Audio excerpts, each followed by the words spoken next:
ஆண்டவராகிய இயேசு கிறிஸ்துவின் மகத்துவமுள்ள நாமத்திலே உங்களுக்கு அன்பின் வாழ்த்துக்கள். பரிசுத்த வேதாகமத்தில் மத்தேயு எழுதின சுவிசேஷம் 3ஆம் அதிகாரம் 11ஆம் வசனத்திலே நாம் இப்படி வாசிக்கிறோம். மனம் திரும்புதலுக்கென்று நான் ஜலத்தினால் உங்களுக்கு ஞானஸ்தானம் கொடுக்கிறேன். எனக்கு பின் வருகிறவரோ என்னிலும் வல்லவராயிருக்கிறார். அவருடைய பாதரட்சைகளை சுமக்கிறதற்கு நான் பாத்திரன் அல்ல. அவர் பரிசுத்த ஆவியினாலும் அக்கினியினாலும் உங்களுக்கு ஞானஸ்தானம் கொடுப்பார். பிரியமானவர்களே, இந்த வார்த்தை யோவான் ஸ்நானகனுடையதாய் இருக்கிறது. இந்த வார்த்தைகளை ஆண்டவராகிய இயேசு கிறிஸ்துவுக்காக எல்லாருக்கும் முன்பாக அவர் சொன்னார்.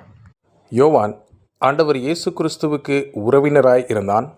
அவரை விட கிட்டத்தட்ட 6 மாதம் மூத்தவனாயிருந்தான். அவருடைய ஊழியம் தேவனுடைய ஊழியத்திற்கு முன்பாக ஆரம்பித்தது.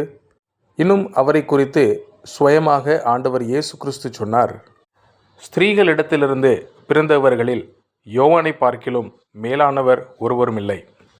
இவ்வளவாய் இருந்ததற்கு பின்பும் ஆண்டவராகிய இயேசு கிறிஸ்து யோவானை பார்க்கிலும் விசேஷமுள்ளவர் என்பதற்கு எந்த சந்தேகமும் இல்லை.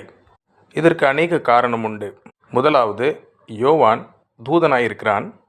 மார்க்கு 1ஆம் அதிகாரம் 2ஆம் வசனத்தில், ஆனால் ஆண்டவராகிய இயேசு கிறிஸ்து தேவனாயிருக்கிறார்.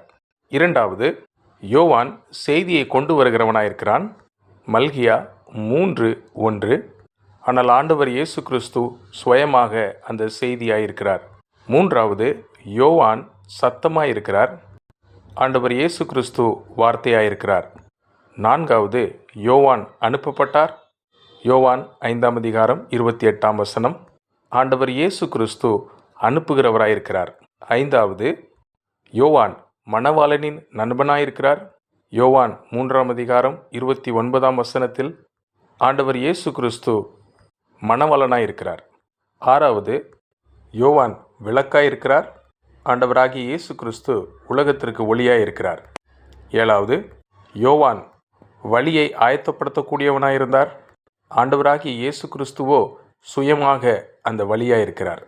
இது எல்லாவற்றிலும் மேன்மையான காரணம் என்னவென்றால், யோவான் தண்ணீரினாலே ஞானஸ்தானம் கொடுத்தார்.